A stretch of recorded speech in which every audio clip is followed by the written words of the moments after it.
Olá, eu sou a Sabrina Neto, gerente da Textual Comunicação, e esse é mais um episódio do Conecte 15.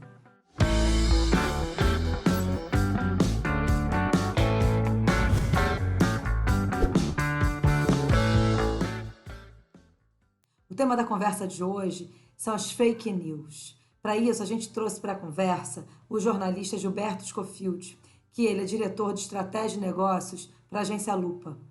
A chegada dos Sleep Giants ao Brasil fez bastante barulho essa semana e na semana passada para trazer a reflexão para as empresas de onde elas estão colocando as suas marcas. O investimento em mídia programática que acaba indo para sites que disseminam fake news, mas que também podem disseminar aí informações com cunho político. É sobre isso que a gente vai conversar. E vai falar também um pouquinho sobre a regulamentação, como é que está o projeto de lei e mais. Se existe cura para as fake news e também para as hate news? Essa é uma pergunta que a gente faz para o nosso participante dessa semana.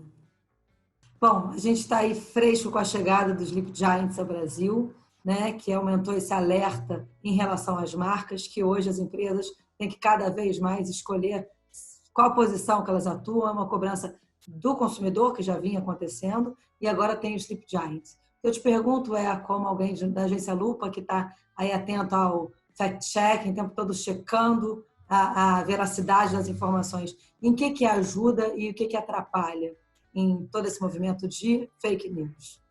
Pois é, o Sleep Giants chegou causando muito barulho, né? Já tem mais de 350 mil seguidores na página deles, no perfil deles no Twitter, na verdade.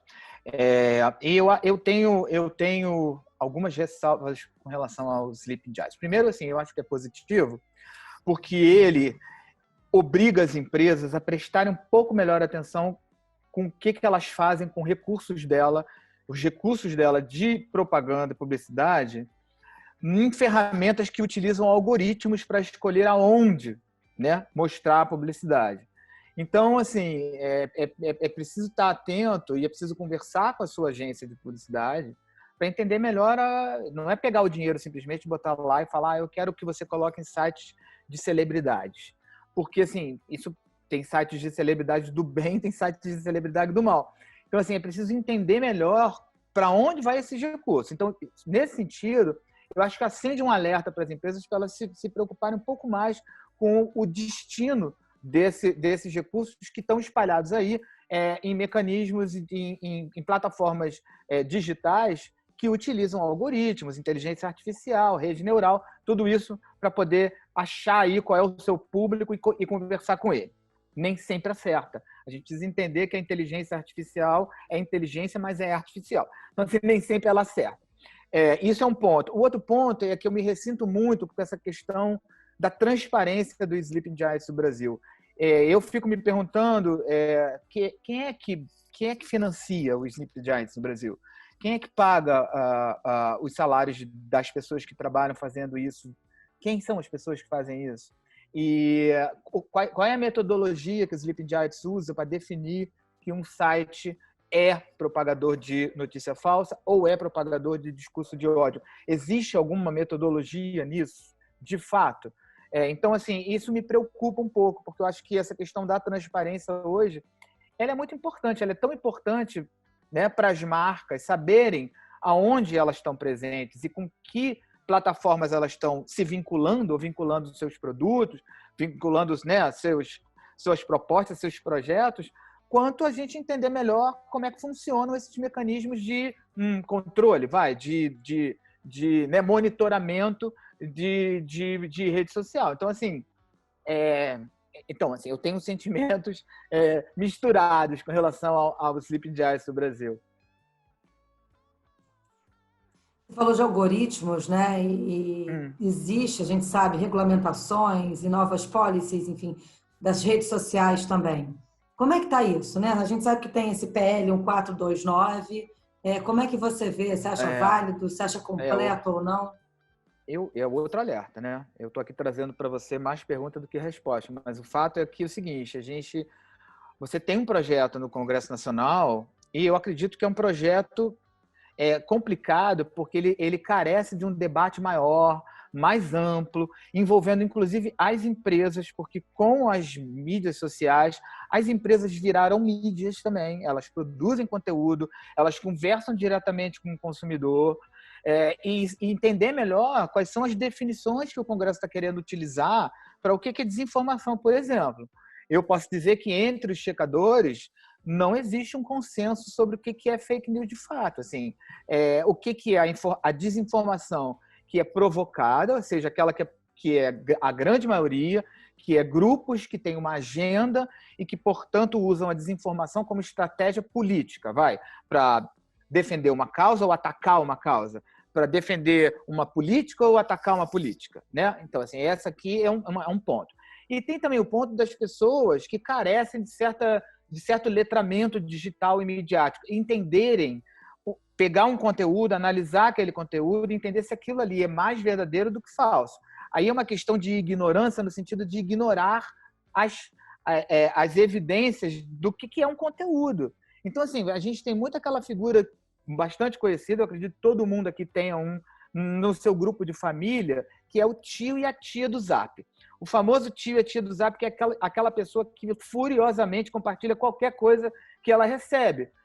Seja porque aquilo ali referenda uma coisa que ela pensa com relação ao mundo, um preconceito também pode ser. Enfim, qualquer coisa que ela acha que aquilo ali reforça o que ela pensa com relação às coisas, seja porque ela não entende absolutamente nada daquilo ali. E passa aquilo adiante. Agora, aí eu me pergunto o seguinte, como é que o Congresso quer legislar e separar uma coisa da outra? Exatamente. Ou ele vai botar todo mundo na cadeia. Tanto o sujeito que faz e divulga a fake news com algum interesse de poder ou de dinheiro, dá tiro do Zap. Vai todo mundo para a cadeia também? Eu acho delicado e eu acho que as marcas, como potenciais mídias, também deveriam estar mais atentas com relação a isso. Traz também, enquanto você estava falando dessa questão da regulamentação e da criminalização, né? Você tem outros países aí que vieram com projetos de lei, vieram com uma criminalização da regulamentação das fake news e avançaram muito nisso, não avançaram? Alguns países fizeram isso no Sudeste Asiático, principalmente, o que a gente pode ver hoje que está acontecendo é que não só as fake news não sumiram, não diminuíram por causa disso, elas continuam existindo, como alguns governos utilizam a legislação para qualificar como fake news posicionamentos críticos a eles, governos. Então, assim, aí entra também aquela preocupação com relação à liberdade de expressão, à liberdade de crítica, enfim, a pessoa ter a sua opinião, se concorda ou não com o governo, escrever sobre isso e não precisar ir para a cadeia por causa disso. Mas é isso que está, na realidade, acontecendo nos países que, de alguma forma ou de outra, adotaram algum tipo de legislação que criminaliza, que penaliza. Aqui no Brasil, a gente não está falando sobre isso. As propostas que estão ali é de uma espécie de disciplina administrativa, enfim, fala-se, há algumas alternativas a isso, inclusive fala também até sobre o uso de empresas de checagem, como a agência Lupa, que eu trabalho, sendo que se isso for obrigatório por lei, eu não vou ter gente, eu tenho que contratar 1.000 pessoas de hoje para amanhã. Então, assim, eu não tenho braço para fazer isso, para tudo, né? Então, assim, essa lei precisa ser muito bem pensada, ela precisa ser debatida, ela não pode surgir e nascer nesse ambiente de pandemia que a gente vive hoje, sem uma conversa calma, esclarecida, com pessoas que estudam o fenômeno, com pessoas, inclusive, da área de tecnologia, que possam explicar como funciona direitinho essa questão do algoritmo, da programática, da interação, como isso é medido, como as mensagens são entregues. Então, acho que falta debate ainda. É cedo. É cedo. Eu sei que as pessoas estão aflitas, eu sei que a gente vive num ambiente de disseminação de notícia falsa e desinformação, mas eu acho que a saída tem que ir mais pela educação, né, das pessoas, e não só no sentido da educação tradicional, que já não é exatamente uma maravilha no Brasil, mas a educação também midiática, entender um pouco como funcionam essas plataformas, como esses conteúdos são entregues, e passa por essa educação antes de passar pela penalização, né? Sim, você um pouco antecipou o que eu ia te perguntar agora, que, enfim, você vai me responder provavelmente com outra pergunta, mas que tudo isso é conteúdo para a gente refletir e pensar. Existe cura para as fake news? Acho que fake news e hate news, né? Porque agora a gente está num grande pacote aí de ambas É as... verdade. Bom, enfim, acabei antecipando de fato, porque eu acredito que a melhora desse ambiente, ainda que as pessoas falem, mas educação é uma coisa de longo prazo. Sim, sinto muito, mas precisa ser feito. Entendeu? Não, em parte, a gente entrou num labirinto ideológico, numa polarização absurda, em parte por uma questão educacional também, entendeu? Então, assim, a gente está querendo reescrever a história, a gente está querendo inventar fatos. Assim, então, assim, a solução é de médio e longo prazo mesmo. Isso precisa começar a ser feito de qualquer maneira. Então, assim, eu acho que não tem como a gente acabar com as fake news, pelo menos no curto prazo. Os checadores de fatos não competem com a velocidade das pessoas de criarem desinformação. Então, assim, se a gente somar todo mundo que trabalha com desinformação no Brasil hoje, nas plataformas como a Lupa, a gente tem 150 pessoas. É muito pouco para um universo de produção de desinformação tão grande e tão rápida, certo? Então, mesmo que a gente quisesse dobrar a quantidade de plataforma de checagem, a gente não ia conseguir combater a desinformação da maneira rápida com que ela se espalha.